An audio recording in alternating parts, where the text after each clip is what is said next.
최근 문재인 대통령의 북유럽 순방을 두고 철렵질이라고 표현했던 자유한국당 민경욱 대변인이 이번엔 페이스북에 나도 피오르 해안관광하고 싶다는 글을 써 공방이 벌어졌습니다. 민주당 이재정 대변인은 논평을 내고 민 대변인이 문 대통령의 정상외교를 관광이라고 폄훼하고 비아냥댄다며 저열한 막말을 반복하며 정치 혐오와 불신을 일으키고 있다고 비판했습니다. 이에 대해 민 대변인은 이제는 모든 것을 막말이라고 한다고 반발했고 황교안 대표는 아무거나 막말이라고 말하는 그 말이 바로 막말이라며 민주당의 비판을 일축했습니다. 지금 문재인 대통령이 북유럽 3개국을 순방 중에 있습니다. 여러 이야기가 국회에서 나왔는데 글쎄요, 자유한국당 민경욱 대변인의 발언이 SNS의 글이 가장 좀 논란이 되고 있는 것 같아요. 잇따라 지금 제기했는데 본인은 또 그거에 대해서 다른 해석을 하고 해명을 하고 있는 그런 상황 아니겠습니까? 최 의원님 어떻게 보십니까? 우선 질이라는 표현 적절하지 않을 뿐만 아니라 막말이죠. 그리고 나도 어디 가고 싶다. 이거 막말이고 조롱이죠. 그러니까 저희가 19대 국회 때 박근혜 대통령이 해외 순방 가실 때 그 뒤에다가 이렇게 막말을 하거나 그런 적이 없습니다. 그래서 언론이 하도 요즘 중립을 취하시는데 과거에 어땠나 찾아봤더니 해외 순방 갈 때 민주당은 문제점을 지적해도 그냥 품위 있게 했다는 거 아닙니까? 근데 대통령께서 해외 순방하고 또 북유럽 방문은 나름 의미가 큰 것이죠. 왜냐하면 전 세계에서 복지가 가장 잘 돼 있는 나라들 방문하고 그리고 헬싱키 프로세스라는 게 있잖아요. 적대적인 관계가 갈등의 시대를 거쳐서 화합으로 나가는 그 긴 여정에 대한 의미 이런 것이 있는데 그런 것을 재조명하고 하기보다는 일단 흠집내기를 한다는 것은 말도 안 될 뿐만 아니라 더 문제인 것은 그런 대통령께 막말을 하고는 깔끔하게 인정하고 사과하는 것이 아니라 변명을 한다는 거예요. 그리고 그 변명에 대해서 황교안 대표가 막말이 아니고 그걸 막말이라고 하는 것이 막말이다. 그래서 지금 대한민국에서는 막말을 해요. 그런데 그걸 자유한국당 지도부가 막말 아니라고 해요. 그럼 그 막말은 뭐가 되나요? 그래서 저는 국민들께서 이 과정을 지켜보고 계시고 막말에 대해서만은 정말 여야가 다 안 하겠다. 그리고 특히 자유한국당이 스스로 막말 프레임에 자꾸 빠져서 막말의 늪에서 빠져나와 달라. 이렇게 요청드리고 싶습니다. 사실 3사 일어나라라고 황 대표가 경고한 지 얼마 지나지 않았는데 이번에는 오히려 막말이라고 하는 게 더 막말이다라고 표현을 하고 있는 걸 보면 태도가 사뭇 좀 달라진 것 같거든요. 황교안 대표가 지금 무슨 생각을 하고 있는 걸까요? 글쎄요, 그냥 기본적으로 또 도덕적으로 이야기하자 그러면 황교안 대표가 제1야당의 지도자인데 지도자답게 국론을 갈라놓을 수 있고 갈등 유발할 수 있는 단어 선정에 있어서는 아주 따끔하게 혼을 내든지 여기에 대해서 일벌 백계 원칙을 천명하든지 이러는 게 맞겠죠. 그러나 현실은 사실 정치입니다. 정치인데 막말을 다른 말로 이야기하자면 도발이라는 의미도 되죠. 이 도발이라는 것은 가장 유명한 사람이 클린턴 아닙니까? 뭡니까 지금 현재 미국 대통령 트럼프 대통령이 도발에 거의 달인이랄 정도로 도발을 하고 있는데 이게 실질적으로요 좀 가성비가 높습니다. 투자 대비해서 효과가 좀 크다는 것이죠. 그래서 이제 막말에 대한 부분들을 이야기하는데 요즘에 사실상 막말에 대해서 아마 앞으로 한국 정치권들은 말 조심을 할 수밖에 없을 것 같아요. 어떤 것을 막말로 이야기해야 될지 사전적으로 본다 그러면 함부로 생각 없이 내받는 말 이걸 막말로 한다는 것인데 시중에서는 그 막말에 대한 영향 그리고 막말에 대한 성향 자체를 그렇게 받아보지는 않습니다. 좀 듣기 거북하거나 욕설이 들어가거나 좀 비아냥적인 그런 얘기를 막말로 이야기하는데 어떤 측면에서 긍정적으로 정치권의 말이 순화가 될 수 있는 그런 가능성이 있다라고 보는 것이고 그러면 민경욱 대변인은 왜 자꾸 이렇게 이야기하느냐라는 겁니다. 그래서 제가 도발이라고 이야기했던 것은 이게 뭐냐 그러면 궁극적으로 정치적 함의가 들어가 있다라고 보는 것입니다. 이것이 뭐냐 그러면 그 목적성이 뚜렷하고요. 그다음 직소성이 있고 지속성, 그다음에 용맹성이 있다는 겁니다. 이 목적성이 뭐냐 그러면은 일종의 던지는 대신 다른 형태의 이득 즉 다른 쪽으로서부터 박수를 받을 수 있다라는 것이죠. 이게 목적성이 분명하다. 그다음 지속성, 한 번으로 끝나지 않다는 거죠. 이것이 연발해서 계속 연속적으로 했을 때 이것이 효과가 나타난다라는 것이고요. 예. 그다음에 용맹성이 있다는 겁니다. 도발에 있어서 주저하지 않는다. 결국 어떤 목적성이 확실하니까 용맹성이 따라가는 겁니다. 그래서 이 부분은 민경욱 대변인은 여권의 입장에서는 막말이라고 폄하를 할지 몰라도 정치권 내에서 함의적으로 이게 제 얘기가 아니고 책에 나온 얘기입니다. 사실 그런 것을 근거로 해서 분석한다 그러면은 상당히 주도 면밀한 정치적 계산하에 나온 얘기다. 이렇게 볼 수 있는 겁니다. 아니, 제가 정말 동의가 안 됩니다. 제가 교수님 말씀에는 뭐 많은 부분 동의하는데 막말하는 것을 용맹이라, 그러니까 그 막말하는 것을 용맹이라고 규정을 하는 것, 그거 틀린 거죠. 저 얘기는 몇 번 꼬아서 그걸 평가할 때 이런 정치적인 정무적인 판단이 있지 않느냐, 그 책도 똑같은 겁니다. 그러면 그런 소위 이제 정치를 책략으로 보는 것, 그런 시각 국민이 모르시는 게 아니고요. 막말은 막말입니다. 막말은 해서는 안 됩니다. 예를 들면 아들이나 딸이 엄마한테 외국 여행 가는데 엄마 여행질이나 해서 되겠어? 이런 말 할 수 있습니까? 그러니까 잘못된 것을 잘못됐다고 말할 수 있는 용기가 용기이지, 막말하는 것을 용맹으로 우리가 규정을 해버리면 아마 정치인들은 끊임없이 막말을 할 거고, 더 문제는 자유한국당이 막말 프레임에서 못 빠져나올 것 같습니다. 빨리 빠져나와야 돼요. 알겠습니다. 막말 관련해서 그 지난번에 김무성 의원의 그 이야기가 있어서 국민청원이 됐는데 어제 강기정 정무수석이 스스로의 성찰이 우선이라 이런 이야기를 했었죠.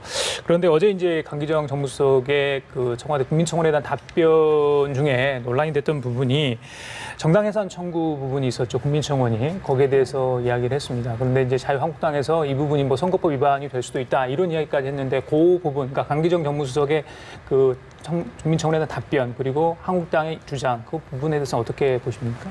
그러니까 자유한국당이 조금 자존감을 찾으셔야 되는 게, 그러니까 빨리 그 이 혼란된 뭐랄까요, 늪에서 빠져나오셔야 돼요. 강기정 수석은 민주당에 대해서도 똑같이 얘기한 겁니다. 그 전제가 자유한국당에 대해서는 180만이, 민주당에 대해서는 33만이 해산에 동의했다. 그래서 이건 정치권에 대해서 국민들이 일정한 판단을 한 거라는 거거든요. 그거 사실이죠. 그리고 자유한국당의 숫자가 많은 것은 저는 최근에 국회 정상화가 되지 못하는 원인을 대다수의 여론조사가 국민들은 자유한국당께 책임을 묻고 있기 때문에, 그러니까 대통령을 흔든다고 보는 것입니다. 여당 흔들기, 막말에 빠져 있다 이렇게 보는 것입니다. 그렇기 때문에 자유한국당에 대한 해산 청원인이 좀 더 많은 거고, 거기에 또 하나는 원래 야당의 청원인들은 청와대 게시판에 그렇게 많이 접근성이 떨어지지 않겠습니까? 그래서 민주당이 30만이고 자유한국당이 180만이면 저는 뭐 자유한국당과 관련해서 민주당 청원은 50만 정도 이상으로 봐야 된다고 봅니다. 그렇기 때문에 여야가 전부 지금 행태에 대해서 국민들은 안 좋게 보고 있다.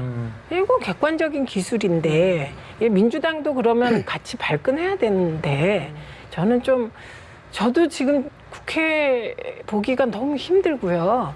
지금 국민 소환제, 국회의원 국민 소환제에 대한 찬성 여론이 80%가 넘어가거든요. 그러니까 그 상황을 좀 인지해야 되지 않을까요? 알겠습니다. 예, 교수님 얘기 듣고 시간 마십시오. 됩니까? 예, 잠깐 부탁드리겠습니다. 좋은 얘기만, 공통적인 주제가 저 이후 여사 얘기만 하면 좋은데 그렇습니다. 그 강기정 수석이 한 얘기는 적절치 않습니다. 제가 쭉 전문을 보고 봤는데요, 4가지 점에서 지적을 할 수가 있습니다. 물론 뭐 청와대가 꼭 이런 걸 가지고 이례적으로 이렇게 발표를 해야 되느냐는 그런 물음도 있습니다만, 여기 이제 183만과 33만의 숫자를 굳이 대비를 했습니다. 이런 부분이 실질적으로 숫자에 대한 그런 부분, 이것이 어느 것이 도드라지고 있느냐라는 것을 이제 간접적으로 또 시사를 한 부분에 있어 좀 공평하지 못하다는 그런 생각이 들고요. 그다음 두 번째는 이런 겁니다. 그 내용 중에 정당에 대한 평가는 선거를 통해 내릴 수 있는 국민청원 해산을 요구한 것인데 내년 총선까지 기다리기가 답답하지 않는 질책이 있다. 이 말도 사실 적절하지 않죠. 왜냐하면 총선에 대한 실질적인 압박으로 들릴 수가 있다. 오해 소지가 있다라는 것이고, 여기에 이제 헌법 8조와 헌법 8조 사항을 이야기를 합니다. 물론 뭐 거기에 대해서 디펜스가 되긴 합니다만 정치적 오해 소지가 있다는 것이고, 그 다음에 해상 결정의 중요한 관점은 목적과 활동이 민주적 기본 질서에 어긋나는 것이냐에 대한 그 방법을 이야기를 했습니다. 그 과정에서 4월 임시총회 통과 법안이 없었고 추경이 48점 미루고 있다. 이런 것들이 실질적으로 전국에 대한 문제점 자체가 한국당 야당에 있지 않느냐라는 것을 이제 의미한다 보고, 마지막으로 보면은 해산 청구에 다른 방법이 없나라고 이야기를 했어요. 이게 뭐냐 그러면은 헌법 8조와 8조 사항에 대해 정신을 지키는 주체는 국민이고 국민은 선거를 통해서 주권 행사를 해야 된다라고 합니다. 이것이 야권의 입장에서 들으면 문제가 되는 거죠. 왜냐 그러면은 청와대가 굳이 이 이야기를 해야 되는 것임에도 불구하고 된 것이냐, 이것도 의문이지만 내용을 가만히 들어보면은 직접적이지 않아도 야당을 겨냥하는 그런 정치적 공세 또는 선거에 대한 어떤 압박 뭐 이런 걸 들릴 수 있으니까. 이거 다 맞는 말인데요, 보니까. 예, 알겠습니다. 야권에서 그렇게 해석할 수도 있다. 네, 이런 그렇죠. 말씀이신 것 같아요. 지금까지 최민희 전 국회의원, 세명대 이상의 교수 두 분과 함께 얘기 나눠봤습니다. 말씀 잘 들었습니다. 맞습니다. 야당 측에서는 약간 이렇게 좀 어찌 보면 지금 이번 순방을 좋게 평가하고 있지 않은 시각이 많은 것 같아요. 이 야당의 시각에 대해서 좀 어떻게 보십니까? 저는 야당 시각에 참 공감하기가 어려운 게 모든 건건을 사안에 대해서 물론 견제하고 비판하는 게 야당의 본연의 역할인데 이건 견제 비판이 아니라 비난 수준에 가깝지 않은지. 예. 이번 같은 경우도 뭐 철렵질이라고 그렇게 민경욱 대변인이 논평을 했었는데 예. 질이라는 게 국어사전에서 보면 행동이나 말을 아주 얕잡아서 낮춰보는 건데 어쨌든 대통령이 외교를 하기 위해서 외국에 순방을 떠났는데 지지했던 지지하지 않았던 국가를 대표해서 가시는 분한테 철렵질을 한다는 게 이게 상식적으로 맞는 말인지 좀 저는 좀 안타깝고요.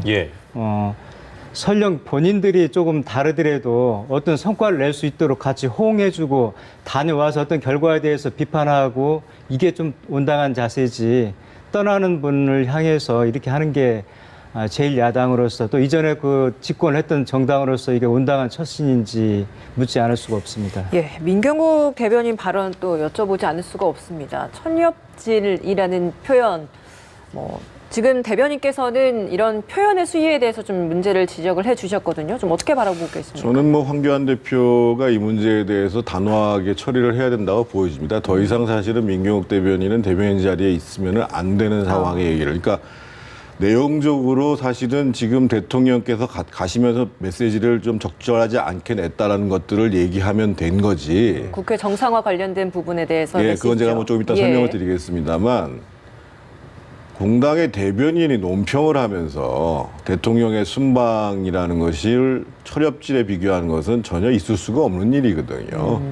그것이 시급한 순방이든 아니든 관계없이 예정된 순방을 가는 건데. 그래서 저는 적어도 이번에 그 전에 이제 황교안 대표가 이제 더 이상의 막말은 없어야 된다라고 얘기를 한 것이고.